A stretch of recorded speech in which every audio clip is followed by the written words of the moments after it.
Man, you're gonna make so many people fight online if you talk about this. Yep. Most of us bodybuilders, man, are dumb as fuck.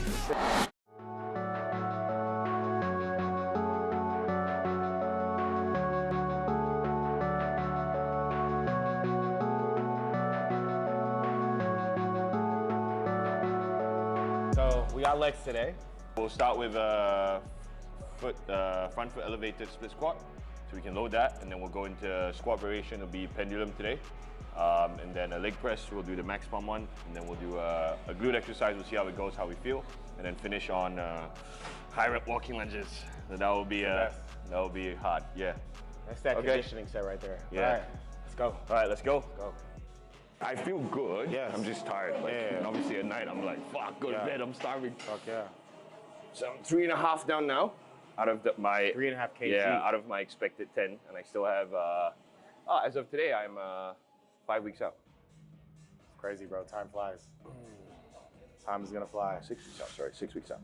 6 weeks. 6 weeks out today. Isn't it better to just jump straight into the heavy squats because you have strength? Absolutely not. You definitely gotta prime the muscles, the joints. Essentially like an ATG split squat. Yeah. So I mean, off with. to be fair, knees over toes guy, I think he's explained it super well. Yeah. I think a lot of bodybuilders, especially when you start getting big legs, they lose mobility because they have too much muscle.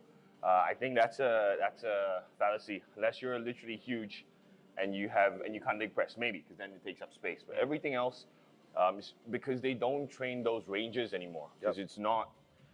I mean, this is not going to look great on camera. Like, we're going to do what? I don't know, 20 kg per arm max. Like, that's not as nice as doing a 200 kg squat, obviously, because it's hard, right? But what this allows us to do is allows us to train your quad and end ranges. Also get your hip to move, not just always bilaterally, like unilaterally as well, and opposite. And I think that's what a lot of bigger bodybuilders lose. So starting with this is something John and I agree on quite a lot, is I think essential. I'll use that word intentionally, essential for injury prevention. So instead of doing like prehab or whatever physio stuff, just learn to move well in your actual training. We don't have that much time in a day to just, I don't know, spend an hour stretching or whatever shit. Yeah. I agree.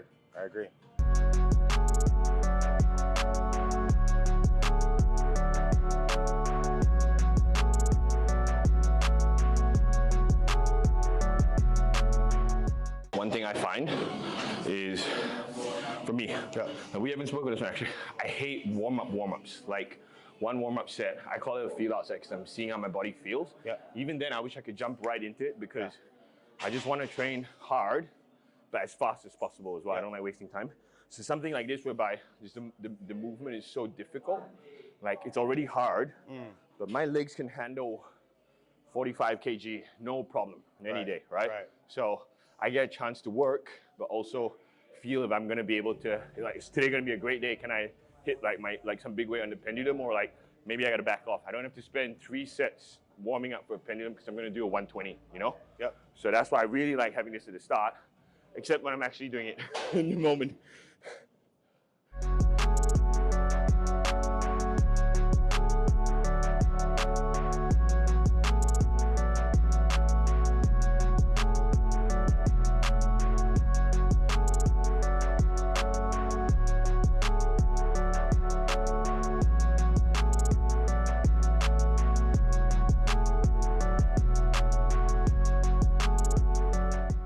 Like, you want to have the most progress, do the things that's hard, and that's learning for almost all of us. So learn how to train better, learn how to execute better, learn how to program better, learn how to eat better. You don't have to do it 24/7, but like put some effort into it. Don't just train heavier, just train better. I prefer, like, I'm at the point in my life where I like making lighter weights harder. I can recover, like, I'm dead now, don't get me wrong. But like, I'm not as dead as if we went balls. Like, the younger me would have been like, fuck it. 120 in the pendulum today. If I do this first, I only get 100. I want to hit the 120. Yeah. And I'm wrecked, man. Yep. I'm wrecked the whole week. Because it's not even a matter of like musculature being wrecked. CNS, joints. Everything, yeah. My knees fucking hurt for 3 days after. Like, and I used to put up with this shit. Like, now I just don't even want to put up with it, bro. I'm like, what can I do that's gonna minimize all of this?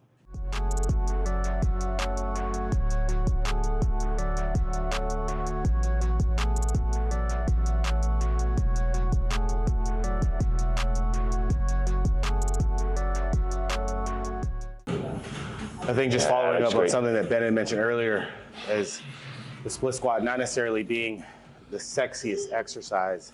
It's not going to be the most camera, how do you say, like not flashy. It's yeah, not it's not flashy flashy, exercise, camera you know? flashy, but there's exercises that you need to be able to do for the sake of function on top of the potential growth that you can get out of it. As he mentioned, just working through different ranges of motion, allowing the body to go through these things so that we continue to have access to it as you grow and build more tissue.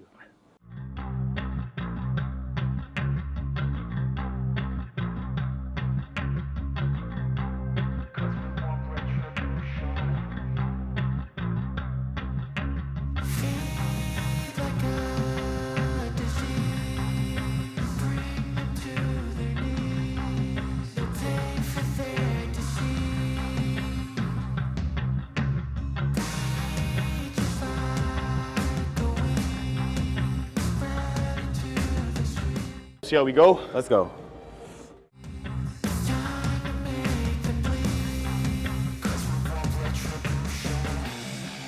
Cause we want retribution. Oh yeah, we want retribution. Oh yeah, we want retribution. Oh yeah, we want That was We'll go gorgeous. 80, we'll go 80. Is there any squat variation that is superior to other? Oh, superior squat variation. I mean, it depends on your goal, I guess. I feel like the most superior squat is the regular squat. You know, just being able to take your body through that specific range of motion. These other movements, I feel like are just there to enhance the normal movement itself, right? Because we're looking at different foot positioning. So like this, for example, is going to help us be more quad dominant, more quad dominant movement. Same with like the hack squat. To me, there's just, I don't know, man. There's just nothing. I'm so annoyed. John gave a better answer than me. The most superior squat is the bodyweight squat. He's 100% right. There was a point in time I couldn't squat bodyweight to tie and untie my shoelaces because my knees and my ankles hurt, but I would still squat in like a gym setting to grow. So that's how dumb I was. But John is right. Shit, I lost 1 point to John. Nah.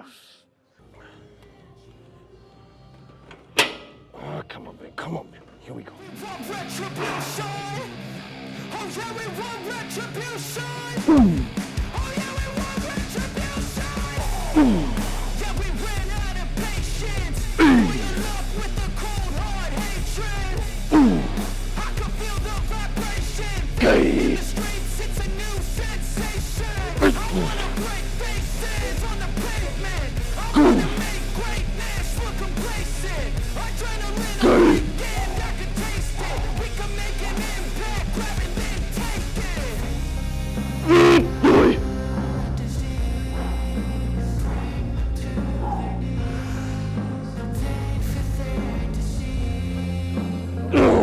Oh, ooh, that was hard. Good set. I won't come in unless you tell me, okay? So you just grind, I'll let you grind. Go a little bit higher with your feet, just a touch higher. Yeah, just like, yeah, okay, good. Let's go. Yes, good. Strong. Let's go. Woo! Let's go. Yep. Come on. You got a couple more. Don't bounce. Control that. Good drive. Up. Yes, efficient. That's Good. that mid-range. I'm following you. Just go. I'm following you. And you drive. That's still you. Let's go. Yes. One more. This is it. Come on. Control. Milk the rep. This is yours. Big drive. Yep. That's it. Lock. Easy. Good. Good set. Good call on the way. Good set. Easy. Almost. If you wanted to, you could have stuck another one in there. During the set, I hate you guys. It's okay. This is one of the machines where it's certainly a love-hate relationship. Because it's not easy. You know what's crazy? It's like it's right in the middle of that rep that just is so fucking hard. Yeah. Oh yeah. Woo. You got it, John. Let's go. Woo. All right, so certain cues I like to focus on is my toes and my heels digging into the pad. I like to try to make sure I'm keeping my head back too, so I'm using the whole pad as leverage from top to bottom, and then we just rock. Yeah, look at that.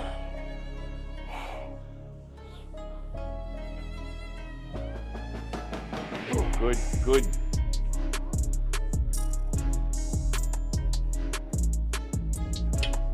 Good. Halfway, let's go to 6. You got 6. So what you guys can see, John thinks he's making it extremely hard. So very, very, very slow and controlled negative. He's rolling most of his weight into his toes without losing his heels too much. Pause, and then almost like a leg extension lockout. So if you look at the details of what he's doing, he's making it super hard. It's not just banging away. Last rep, here we go. You grind, I'm gonna let you grind. Let's go. Yep. Oh, good rep. Nice. Woo. That was good. So with the pendulum, you can see, with the pendulum, you can kick yourself up, which is fine. It's not bad. Once you get to a certain level of expertise, basically he's kind of doing like a leg press extension, but obviously because the foot pad is fixed, his body is therefore coming up because he's leg press extensioning. I don't know if you guys notice that. So what you'll see if someone does that is how you look at my foot. They'll go like this. You can see that drive, yeah? Whereas if we kick, it's just a kick. Can you see? I keep that even. So it's not that the kick is bad, because I do it because I'm not strong, but the leg extension version is harder, yeah. So that's bodybuilding. Okay, that's it. No, that's it, that's it. Yeah. Bro, just go with one band, bro. Yeah, this is like a 50-pound band, dude. Okay, that's good. I haven't been going super heavy lately because I went to go hoop. Fuck, it's been like 2.5 months. Okay. I went hooping one day and I had a little bit of a strain in my quad already, but I felt like I had warmed up pretty well. Just going up for a rebound, bro, and I felt it pull from my hip and my knee just it twisted my kneecap. So, but I knew it stemmed from here. It was rec fem. So that's why it's I have to be very, very slow with my descent so that I'm making sure that my big toe is digging in, because that's the big issue.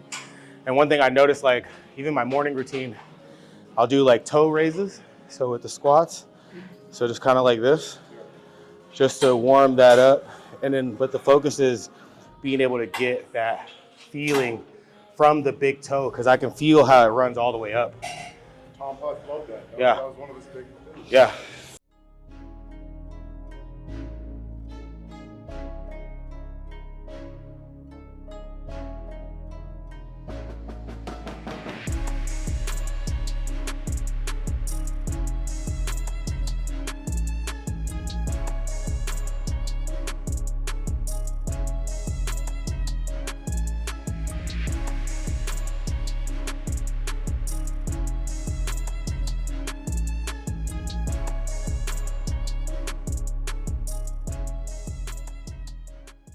Utilizing bands allows us to minimize the weight, as far as weight on the bar or on the apparatus, but it gives us additional weight as we go through the movement. So as the bands get stretched, we're adding weight to the top of that movement.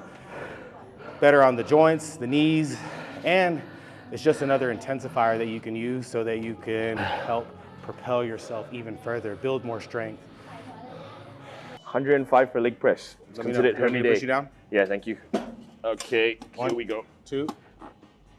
Oh, yeah. Let's get it.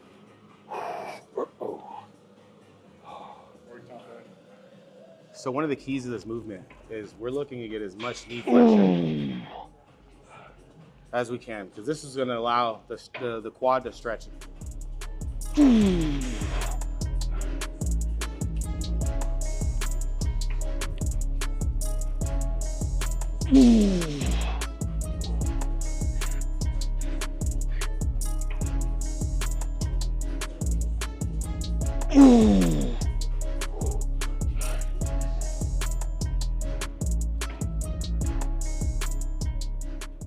Oh, whoa, man, that was all quad. I think that freaking pendulum messed me up. Whoa. I do 2 leg days a week, glute and hamstring, and then quad and a little bit of glute. I got weak glutes, so I have to train glutes twice a week. My hamstrings are fairly okay, so once a week is fine. And if I train quads twice a week, which I've done before, my quads grow faster, but I'm wrecked for the whole week, man. So I can't, unless I don't have to progress any other body part, I can't. For me, I just can't recover. Maybe I just need to up the dose. Well, just that fixes most problems. But if you want to know how to do that, grow and not die, then this is the man. This is probably the man, #1 guy you gotta look out for if you can afford his expertise. Yeah, the free content he drops is what most online coaches use as their whole database anyway. You know, they'll just paraphrase a bit, but if you ask them one extra detail that's not in his video, they can't answer you. I need to leave it. I'll push you in. Yeah. I need to protect my knees, man. No way.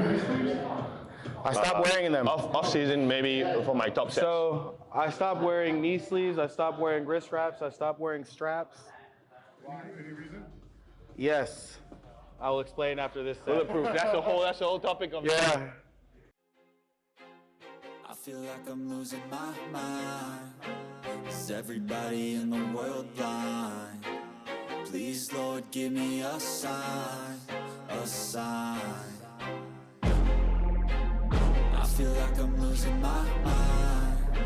Is everybody in the world blind? Please, Lord, give me a sign, a sign.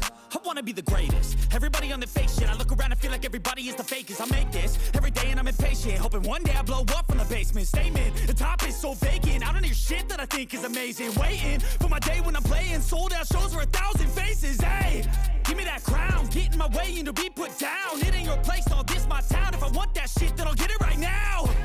I'm losing it, the noose it fits. I'm losing shit, a stupid myth. You choose to live or choose to dip. You choose to fight or lose your grip and lose a gift. Oh, I feel like I'm losing my mind.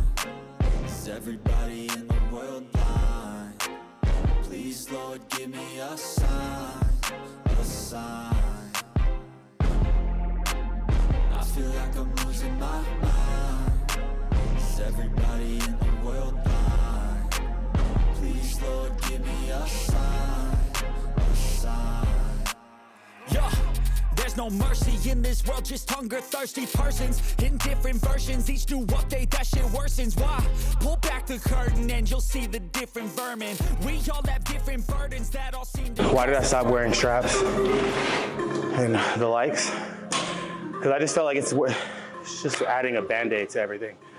You know, if it requires me to have to strap up and wear equipment for me to be able to actually do something, then I don't really have the ability to do it. So I'd rather just build it up.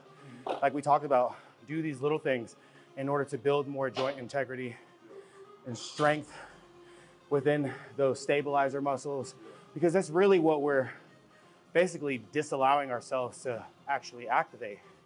So I feel a lot stronger. I feel like I have a better base. The other thing with the straps too. So when I broke my hand, I broke it again because it's like of course I did rehab work, but I would just strap up, and anytime I would go heavy, then I would of course use equipment. So what ended up happening is I started to create deficiencies within my fingers that was leading all the way up to my neck. So I realized, okay, my fingers are actually weak. You know, my hand is weak, my wrist is weak. Why? Because I'm always using something. So it's like I have to force myself to be able to activate all these things again. And doing farmer's walks, dead hangs, lengthening the times, you know, lengthening the distances, doing, you know, just direct wrist curls, finger movements, right? So taking plates, walking with the plates in my fingers, you know, walking 50 meters with the 5K plate, 10K plate, and so forth.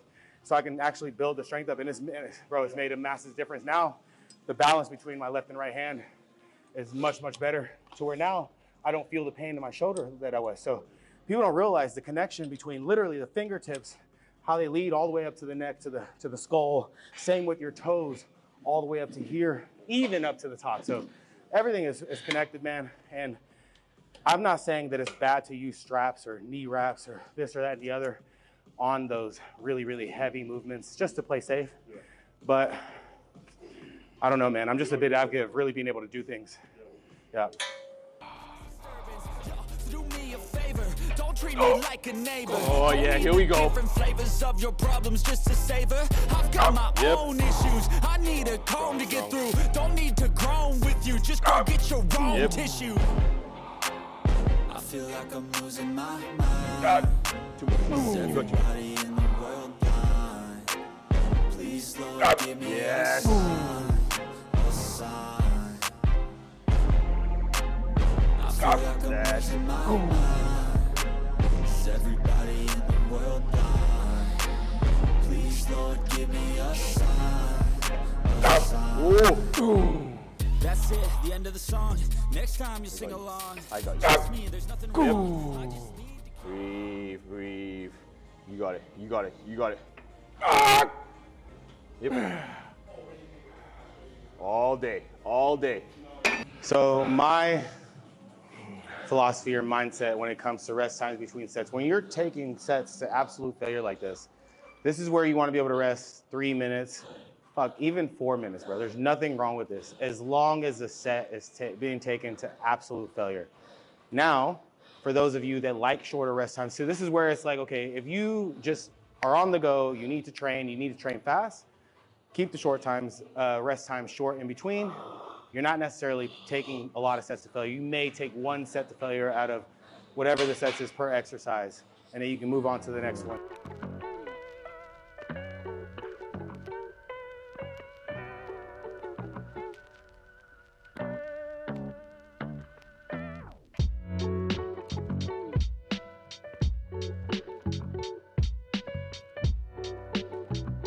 Keep your hands down, and then pull through. So just like open it, yeah, open it, good. Push down and out, push down and out, like that. Right there, again, like that, good. Give me resistance, resist, like that. Nice. Man, you're gonna make so many people fight online if you talk about this. I'm sorry, Eddie Abu says some of the worst shit ever. I love you, Eddie. I really do. I feel like you're a super nice guy. But bro, your war on carbs is gonna force me to go war against you, okay? Because carbs are the GOAT. Why would I rather do like a juice fast over like just all protein? Man, first of all, number one, again, you want your brain needs carbohydrates. So for me, I use it in multiple ways. So like a juice fast / fruit fast, you're getting a high amount of potassium. The sodium load isn't so high. So like if most of your week is very, very high sodium, then you can be able to create that overall balance within the electrolytes in your body. Secondly, I always find that it kind of gives you a little bit of a push with your bowel movement. So if you're kind of stuck here, you got food in your gut, it's gonna help push all that out, which will actually dry you out even more. So brain-wise, you're functioning a lot better that particular day. And then you can also keep your calories at a relatively low level. So it's not like you have to boost them up. Now you can also use it as a refeed if you are training and moving a bit more. But to me, it works. I can go into the science behind this a lot further at another time. But yeah, that's kind of my approach. The last thing, carbs are also protein sparing. So if you're eating a ton of carbs, you don't need as much protein.